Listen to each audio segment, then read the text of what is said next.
Good evening, everyone. My name is Argel Cabral. I'm 47 years old, and I live in the state of Pernambuco, where I work transporting heavy cargo.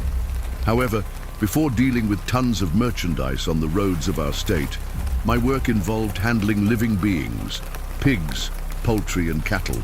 This peculiar experience gave me the privilege of crossing paths with countless people connected to the world of farms, from the youngest to the most experienced, each carrying unique and sometimes surprising stories. In those days, my routine as a truck driver invariably led me to reach my destinations at dusk, so that the departure with the cargo would take place in the early morning hours. It was on one of these rural properties that I met a remarkable figure, an older gentleman, whom we called Milagre. This nickname was not accidental. Years before, he had been the victim of a hit and run by a bus, an accident so severe that everyone present gave him up for dead. To everyone's surprise, the man not only survived, but also returned to work, defying all expectations. Thus, Milagre became his name, a living testament to a recovery that bordered on the inexplicable. Endowed with a prodigious memory, Senhor Milagre possessed a rich repertoire of tales from his youth. And whenever my nightly deliveries approached, I made a point of having him as company in the cabin. His stories, full of unusual events, had the power to make the hours fly by. Among all his memories, there was one in particular that always fascinated me and that I invariably asked him to relive, the day a werewolf chased him. He shared this experience with me so many times that I internalized it completely, and now I will pass it on to you. In those my young days, around the age of 23, I started a romance with a girl from the countryside, whose home was under the same roof as her aunt's. Their residence was located near a vast pond, a place I often visited with my father to fish.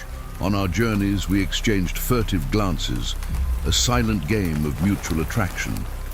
In the vicinity of that water reservoir also lived a man known as Tonho do Peixe.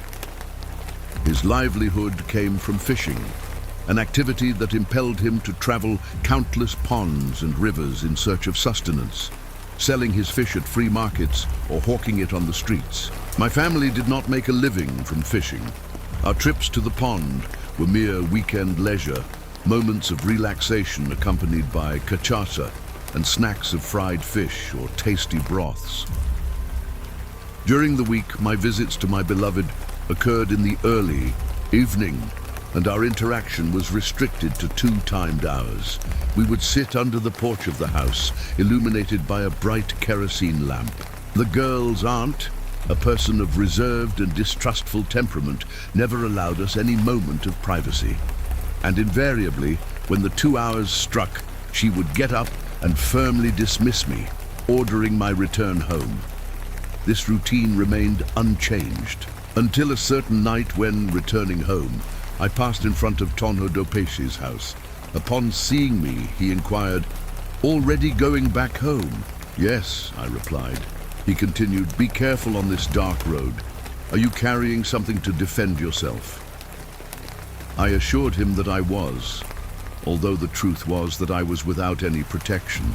His question seemed peculiar to me, as countless times I had passed by his house without him ever making any comment in that direction. Now suddenly, he showed concern for my safety.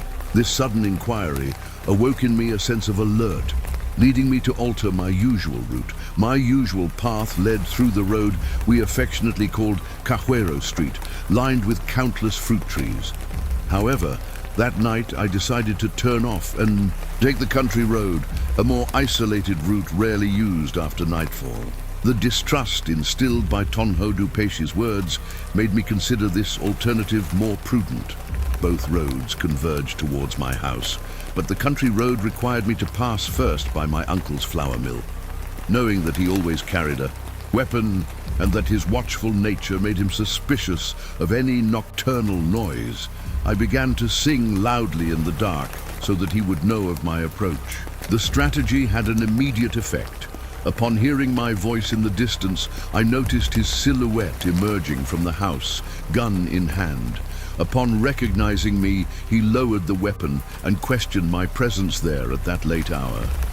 I then related what had happened and my suspicions. My uncle, after listening attentively, went into the house and returned with a weapon, handing it to me with the following words.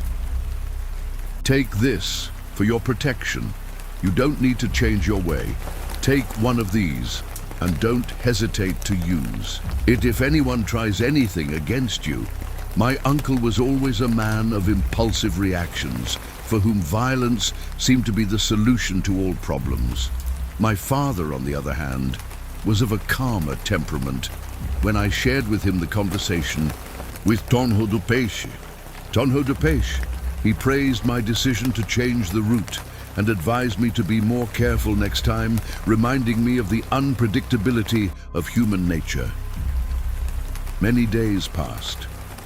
One night, around 8 o'clock, I was returning home along Cajueiro Street when I spotted something that appeared to be lying on the ground, rolling from side to side in circular motions. Without any means of defense in my hands, I begged God that it would be nothing extraordinary.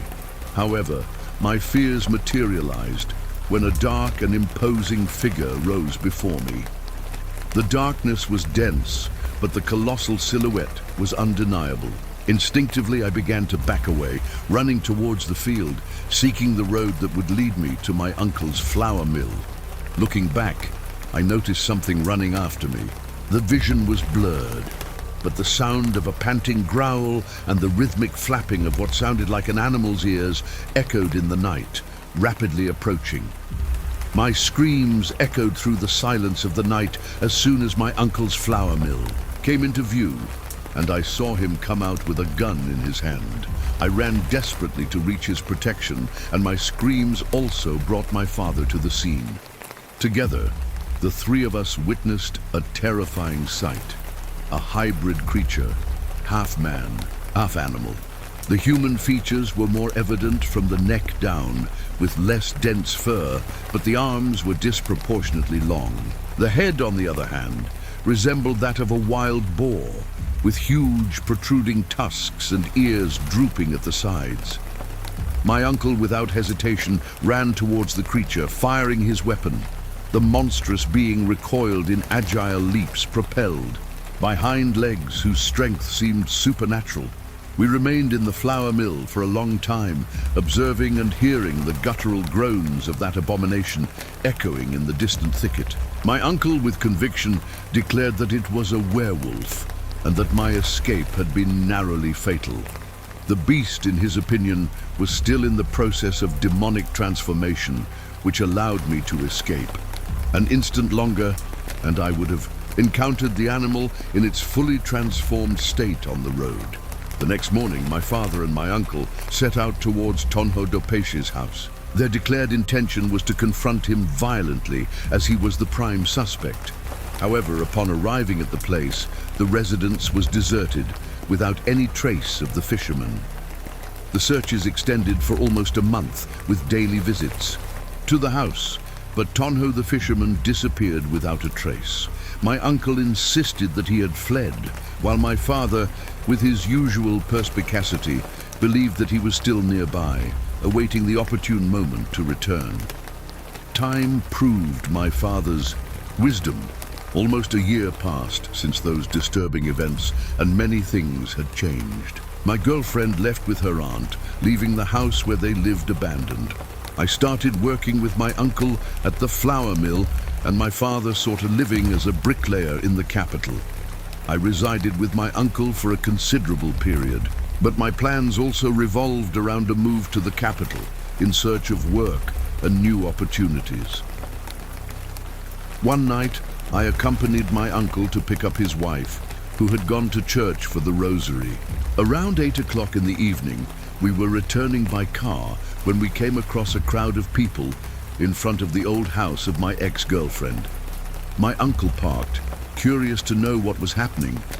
One of the young men present explained, We were at my father's house when we saw some animal jump the fence, grab some chickens, and run away. We followed it and saw that it looked like a man covered in hair on his face and with torn clothes. It was devouring the still living chickens and went into that house. We didn't follow it because we don't have weapons, but the man is certainly in there. My uncle ordered me to get out and wait with the others, while he returned to his house to get his weapons. He returned with 3 carbines, giving one to me, another to one of the men present, and keeping one for himself. We jumped the fence and approached the house. In front of the door was a pile of wet feathers with blood, and the entrance was muddy. We entered the old house, inspecting each room, but found nothing. Only a window in the back was open, indicating the possible escape route of the man. We returned to my uncle's house, whose fury was palpable for not having managed to shoot the man he firmly believed to be Tonho the fisherman. Arriving home, he roared, "Tomorrow morning I'll go to the house where he lived, then to the house where they saw him, and I'll search every piece of that pond and its surroundings. Even if I spend the whole day looking for that damned creature that turns into an animal, I will only have peace when I finish him off." The next morning, very early, I saw him leave. He spent the whole day away, returning only at dusk, covered in dirt. He went straight to the bath, and after cleaning himself, I spent the whole day after that damned creature, but I didn't find any trace of him. The house where he lived was there, all open, but no sign. I searched the surrounding thicket, and nothing. For me, it doesn't matter if I see him as a man or as a beast. I'll take both down with a bullet to the face. My uncle seemed possessed by a raging fury. I had never witnessed such hatred directed at someone, and I wondered who posed the greater danger, the werewolf or my uncle. A few days passed, and one night we were awakened by knocking on the door and voices of many people outside. My uncle opened the door, and we saw Seu Luciano and his family, neighbors from the street behind us. Upon seeing us, he promptly exclaimed, "There's some creature running on the road and scaring everyone. The dogs are chasing after it, but they're coming back scared." I had gone out, and upon returning saw some people running, visibly terrified by what they had witnessed. So I came here. Your uncle told him and his family to come in, and we stayed there for a long time until he then took the car and said he would take them home. I went with him, and we dropped off Seu Luciano's family safely at their house. On the way back, we didn't see anything. To my surprise, my uncle showed no interest in pursuing the creature, remaining calmly at home, as calm as I had never seen him before. Intrigued, I asked him the reason for his inaction. He replied with a dark metaphor. "Nobody goes out to hunt a venomous snake. That's what I was doing. Now if he shows up here, it's a different story." Again, several days passed, and one night I woke up and went to the bathroom. Returning to the room, I only saw that smoke coming from the living room, and when I looked, my uncle was sitting smoking with the window slightly open and his gun resting in his hands. I approached cautiously and asked him what he was doing there. He then replied, "It's been 2 nights that damned creature has been prowling around the house. I'm just waiting for him to set foot on my porch. At that moment, he'll regret it." I looked out another window but saw nothing. Then I heard something running and saw the animal cross the road so quickly that it looked like just a shadow. My uncle then said, "Did you see? He knows we're here, that's why he doesn't come. Closer, the beast is smart." Every night, my uncle would sit up late, waiting for the creature to try to enter, but it was clever and would only observe the house from afar, until I decided to move to the capital with my father, who already had a job there. My uncle said I could stay as long as I wanted, but I thought it would be better to live with my father at that time. I remember well that it was a Wednesday, almost night, when my uncle came home saying he had shot Tonho the fisherman. He had seen him near the pond, so he stopped his car, and Tonho, upon seeing him, tried to flee but was hit by a shot. The next morning, we went to try to find the body, but we only found traces of blood that led into the thicket. We didn't find the man himself. I moved away, and sometimes my uncle would send news that Tonho was still alive, but living in hiding and only appearing at night. Turned into a demon and far from his house, because he knew that my uncle sooner or later would finish him off if he dared to show up near his place. This lasted for many years. Many people saw a creature at that time that no one could say what it was. Only my uncle, who had seen the damn thing, knew it was a werewolf, and that Tonho, the fisherman, was the one who transformed. One thing my uncle always asked was what Tonho had gained by turning into that thing, because his life was already bad and only got worse after all that. I remember my aunt, who was always a prayerful person, saying, "Whoever is clean, let them become cleaner, and whoever is dirty, let them become dirtier still." This sums up my uncle's question well.